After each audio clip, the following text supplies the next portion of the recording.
ഈ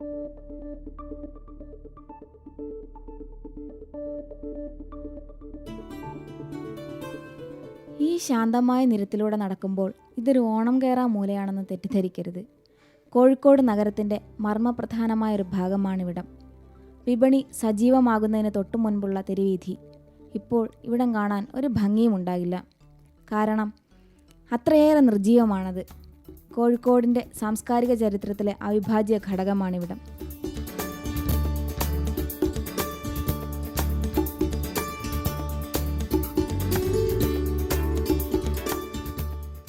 നമ്മുടെ സ്വന്തം മിഠായി തെരുവ്. മിഠായിയുടെ മധുരം പേരിൽ മാത്രമല്ല, വിൽക്കാൻ വച്ചിരിക്കുന്ന ഹൽവയിലും ഇവിടുത്തെ ആതിഥേയരിലുമുണ്ട്. എസ്.കെ. പൊറ്റക്കാടിൻ്റെ ഒരു തെരുവിൻ്റെ കഥയിലെ കഥാപാത്രങ്ങളെല്ലാം ജീവിച്ചത് ഇവിടെയാണ്. പത്രവിൽപ്പനക്കാരൻ, കേളു മാസ്റ്റർ, കുഞ്ഞിക്കണ്ണൻ തുടങ്ങിയ കഥാപാത്രങ്ങളെല്ലാം ഈ തെരുവിൻ്റെ ചിഹ്നങ്ങളായിരുന്നു. ഇന്ന് തെരുവിൻ്റെ കഥയിലെ കഥാപാത്രങ്ങൾക്ക് പകരം നിർജീവങ്ങളായ, മറ്റുള്ളവരുടെ ജീവിതത്തിന് നിറം പകരുന്ന പലതരം കച്ചവട വസ്തുക്കളുടെ വിൽപ്പന കേന്ദ്രമാണിവിടം. വിപണി സജീവമായി കഴിഞ്ഞാൽ ആളുകളെ ആകർഷിക്കുന്ന വായ്ത്താരികൾ ഉൾപ്പെടെ ശബ്ദമുഖരിതമായ അന്തരീക്ഷമാകും. സാമൂതിരിപ്പാട് തമ്പുരാൻ്റെ വലത്തെ ചുമലിൽ നിന്നിറങ്ങിപ്പോയ ലക്ഷ്മി ദേവിയെ ഞാൻ വരുന്നതുവരെ തിരികെ പോകരുതെന്ന് പറഞ്ഞ് പിടിച്ചു നിർത്തിയ ശേഷം പോയി ആത്മഹത്യ ചെയ്ത ദിവാൻജിയെ കാത്ത് ലക്ഷ്മി ദേവി ഇവിടെ നിൽക്കുന്നുണ്ടെന്നതാണ് ഐതിഹ്യം. ഈ കാര്യം നടന്ന് വളരെ താമസിയാതെ തന്നെ സാമൂതിരിപ്പാട് തമ്പുരാൻ്റെ രാജ്യഭരണം കൈവിട്ടുപോയി എന്ന് ഐതിഹ്യമല സാക്ഷ്യപ്പെടുത്തുന്നു. എത്രയേറെ സത്യമുണ്ടെന്നറിയില്ലെങ്കിലും കോഴിക്കോടിൻ്റെ മിഠായി തെരുവിൻ്റെ ഐശ്വര്യം ഇന്നും നശിക്കാതെ നിലനിൽക്കുന്നത് ലക്ഷ്മി ദേവിയുടെ സാന്നിധ്യമുള്ളത് കൊണ്ടായിരിക്കാം. ഈ മങ്ങാട്ടച്ഛൻ സാമൂതിരിമാരുടെ പ്രധാന മുഖ്യ കാര്യസ്ഥനായിരുന്നു. മങ്ങാട്ടച്ഛൻ വിചാരിച്ചു ഈ സ്ഥലത്തെ ഈ ഐശ്വര്യം നിലനിൽക്കണമല്ലോ, അതിനെന്താ വിദ്യ എന്നാലോചിച്ചിട്ട് അയാൾ ലക്ഷ്മി ദേവിയെ തപസ് ചെയ്ത് പ്രത്യക്ഷപ്പെടുത്തി. അങ്ങനെ പ്രത്യക്ഷപ്പെട്ടപ്പോൾ അയാൾ പറഞ്ഞു, എനിക്കൊരു ചെറിയ സാധനം എടുക്കാനുണ്ട്, ഞാൻ മറന്നു, ഞാൻ വീട്ടിൽ പോയിട്ട് തിരിച്ചു വരാം, അതുവരെ ഇവിടുന്ന് എങ്ങും പോകരുത്, ഇവിടെ തന്നെ നിൽക്കണം എന്ന് പറഞ്ഞു. അപ്പോൾ ലക്ഷ്മി ദേവി സമ്മതിച്ചു. അങ്ങനെ കഥയാണ്, ഇതൊക്കെ കെട്ടുകഥയാണ്. അതോടുകൂടി അയാൾ വീട്ടിൽ പോയിട്ട് ആത്മഹത്യ ചെയ്തു. എന്നാൽ ലക്ഷ്മി അങ്ങോട്ട് പോകില്ലല്ലോ എന്നാണ് കഥ. വിരുന്ന് വരുന്നവരെല്ലാം നല്ല ആതിഥ്യ മര്യാദയോടെ സ്വീകരിക്കുന്നവരാണ് കോഴിക്കോട്ടുകാർ. അതിന് ഉത്തമ ഉദാഹരണമാണ് നൂറ്റാണ്ടുകൾക്ക് മുൻപ് കോഴിക്കോട്ടുണ്ടായ ഗുജറാത്തി തെരുവ്. മധുരപലഹാരങ്ങളും മിഠായികളുമായി കോഴിക്കോട് കച്ചവടത്തിന് വന്ന ഗുജറാത്തികളെ ഇരുകൈയും നീട്ടി സ്വീകരിക്കുകയും അവർക്ക് തലചായ്ക്കാൻ ഒരിടം നൽകുകയും ചെയ്തു കോഴിക്കോട്ടുകാർ. നമ്മുടെ ജീവിതത്തെ മധുരമുള്ളതും നിറപ്പകിട്ടുള്ളതും ആക്കി മാറ്റുന്നതിൽ ഇവർ വഹിക്കുന്ന പങ്ക് വളരെ വലുതാണ്. കോട്ടപ്പറമ്പിലെ സ്ത്രീകൾക്കും കുട്ടികൾക്കുമുള്ള ആശുപത്രി സ്ഥിതി ചെയ്യുന്ന സ്ഥലത്തായിരുന്നു ഉത്സവങ്ങൾക്ക് മധുരപലഹാരങ്ങൾ ഉണ്ടാക്കാൻ വേണ്ടി സാമൂതിരി ഗുജറാത്തുകളെ പാർപ്പിച്ചിരുന്നത്. സാമൂതിരിമാരുടെ ഭരണകാലത്ത് അവരുടെ പ്രധാന കോവിലകം എന്ന് പറയുന്നത് ഇപ്പോൾ കോട്ടപ്പറമ്പ് എന്ന് പറയുന്ന സ്ഥലമാണ്. ഇപ്പോൾ വിമൻ ആൻഡ് ചിൽഡ്രൻ ഹോസ്പിറ്റലൊക്കെ ഉള്ള ആ സ്ഥലമാണ്. അവിടെ പിന്നെ ആ കോവിലകത്തിൻ്റെ ഒരവശിഷ്ടവും ഇപ്പോൾ ബാക്കിയില്ല, എല്ലാം പോയി. ജനവാസം വന്ന് നിരങ്ങി. പിന്നെ അന്ന് തന്നെ വെടിമരുന്നിറക്കി തീ വെച്ച് സാമൂതിരി ആത്മഹത്യ ചെയ്തു. അതോടുകൂടി കോട്ടപ്പറമ്പിലെ വലിയ കോവിലകം ഒന്നുമല്ലാതായി. അതിൻ്റെ പൊടി പോലും ഇപ്പോൾ കിട്ടാനില്ല. എങ്കിലും അവിടെ ആയിരുന്നു ഏറ്റവും വലിയ കേന്ദ്രം സാമൂതിരിമാരുടെ.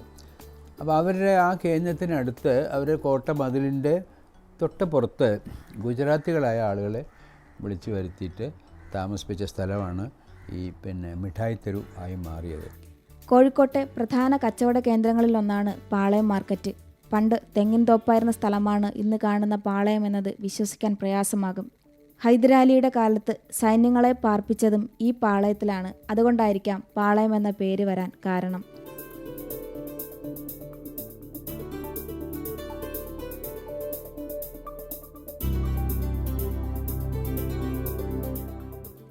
കച്ചവട കേന്ദ്രങ്ങളാണ് നാടിൻ്റെ മുഖച്ഛായ മാറ്റാൻ കാരണം.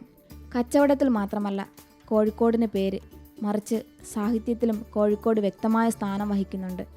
പ്രശസ്തരായ പല സാഹിത്യകാരന്മാരും ജീവിച്ചതും അവരുടെ കൃതികൾ ജനിച്ചതും ഇവിടെ വച്ചാണ്. ഹോട്ടൽ ആര്യഭവനിൽ തിക്കോടിയനും ഉറൂബുമെല്ലാം മുറിയെടുത്ത് എഴുതാനിരിക്കുമായിരുന്നു എന്നതും ചരിത്രം. കോഴിക്കോട് ഒരുപാട് കാലം ഉറൂബ്, MT, തിക്കോടിയൻ തുടങ്ങിയ സാഹിത്യകാരന്മാരുടെ കേന്ദ്രമായിരുന്ന ഒരു സ്ഥലമാണ്. കോഴിക്കോടിന് ചരിത്രാതീത കാലം മുതൽക്കേ ഇത്തരം ഒരു പാരമ്പര്യമുണ്ട്. ഇപ്പോൾ സാമൂതിരി രാജാക്കന്മാരുടെ കാലത്ത് രേവതി പട്ടത്താനം നടന്ന സമയത്ത് കാക്കശ്ശേരിയെ പോലെ, പുനന്നമ്പൂതിരിയെ പോലെ, ഉദ്ദണ്ഡ ശാസ്ത്രികളെ പോലെ തമിഴ്നാട്ടിൽ നിന്നും കേരളത്തിൻ്റെയും ഇന്ത്യയുടെയും പല ഭാഗത്തു നിന്നും എഴുത്തുകാർ വന്നിട്ട് ഇവിടെ തമ്പടിക്കാറുണ്ടായിരുന്നു. കോഴിക്കോട്ട് ഈ സാംസ്കാരിക കേന്ദ്രമായിട്ട് മാറുന്ന സമയത്ത് 2 സ്ഥാപനങ്ങളുടെ പ്രാധാന്യം എടുത്തു പറയേണ്ടതുണ്ട്. ഒന്ന് ആകാശവാണിയാണ്, മറ്റൊന്ന് മാതൃഭൂമിയാണ്. ആകാശവാണിയിൽ ഉണ്ടായിരുന്ന ആദ്യകാലത്തുണ്ടായിരുന്ന ഉറൂബ്, തിക്കോടിയൻ, അതുപോലെ കെ എ കൊടുങ്ങല്ലൂർ, അക്കിത്തം തുടങ്ങിയ ആളുകളൊക്കെ തന്നെ കോഴിക്കോടിൻ്റെ ഒരു സാംസ്കാരിക നേതൃത്വം വഹിച്ച ആളുകളാണ്. പ്രശസ്ത സാഹിത്യകാരന്മാരുടെ പ്രതിമകൾ നഗരത്തിൻ്റെ പല ഭാഗത്തും പ്രദർശിപ്പിച്ചിട്ടുള്ളത് സാഹിത്യവുമായി അഭേദ്യ ബന്ധമുള്ളത് കൊണ്ടാണെന്ന് മനസ്സിലായില്ലേ? പൊറ്റക്കാട് യാത്രകൾ കഴിഞ്ഞ് വന്നിരിക്കുമായിരുന്ന ഹൽവ കടയ്ക്കും സാഹിത്യ ചരിത്രത്തിൽ പങ്കുണ്ട്. മങ്ങാട്ടച്ചൻ്റെ കാലത്തെ വലിയങ്ങാടി അഥവാ ബിഗ് ബസാർ കോഴിക്കോടിൻ്റെ പ്രധാന കച്ചവട കേന്ദ്രമാണ്.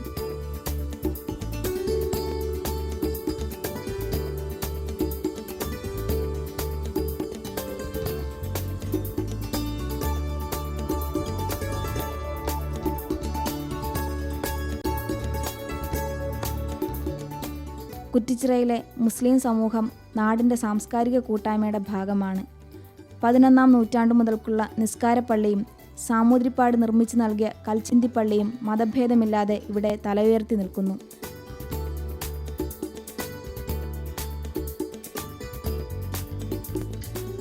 SM സ്ട്രീറ്റിനെ പറ്റി പറയുകയാണെങ്കിൽ എന്ത് സാധനം വേണമെങ്കിൽ SM സ്ട്രീറ്റിൽ വന്നാൽ മതി. ഞങ്ങളെപ്പോഴും വരും. ഞങ്ങൾക്ക് എന്ത് ആവശ്യമുണ്ടെങ്കിലും SM സ്ട്രീറ്റിലേക്ക് തന്നെയാണ് കുട്ടികളെയും കൊണ്ട് വരാറ്. ബുക്സ് ആയാലും ഡ്രസ്സായാലും എന്ത് സാധനമായാലും. വൈകുന്നേരങ്ങളിൽ മിഠായി തെരുവിലെത്തിയാൽ ആളുകളുടെ തിക്കും തിരക്കും കച്ചവടക്കാരുടെ ആർപ്പുവിളികളുമെല്ലാം കാണാൻ കഴിയും. എന്തു സാധനം വാങ്ങണമെങ്കിലും മിഠായി തെരുവിൽ വന്നാൽ മതി. കോഴിക്കോട്ടുകാരല്ലാത്തവർക്ക് മിഠായി തെരുവിൽ വന്നാൽ ഒരു ഉത്സവ പ്രതീതിയാണ്. കോഴിക്കോട്ടെത്തി എന്നറിഞ്ഞാൽ മിഠായി തെരുവിൽ പോയോ, കോഴിക്കോടൻ ഹൽവ വാങ്ങിയോ എന്നുള്ള ചോദ്യങ്ങളായിരിക്കും അവരെ നേരിടുക. ഞങ്ങൾ 16 വർഷമായി ഇവിടെ കച്ചവടം ചെയ്യുന്നത്. ഓരോ വർഷം കൂടുമ്പോഴും സാധനങ്ങളും മോഡങ്ങളും മാറ്റി മാറ്റി ജനങ്ങൾക്ക് തൃപ്തിപ്പെടാൻ പറ്റിയ സാധനങ്ങൾ കൊടുക്കുന്നു. ഏറ്റവും വില കുറച്ച് ഞങ്ങൾ സാധനം ഇവിടെ നൽകുന്നു. തെരുവുകളെ പറ്റി ചോദിക്കുമ്പോൾ കോഴിക്കോട്ടുകാർക്ക് പറയാൻ ഒരുപാട് മധുരമുള്ള ഓർമ്മകളും അനുഭവങ്ങളുമുണ്ട്. കാണുന്നവരുടെ എല്ലാം മനസ്സിൽ കോഴിക്കോടിനെ ഓർമ്മയിൽ തങ്ങി നിർത്തുന്ന തെരുവുകൾ അതിൻ്റെ സർവ്വ ഐശ്വര്യങ്ങളോടും കൂടെ എന്നെന്നും നിലനിൽക്കട്ടെ.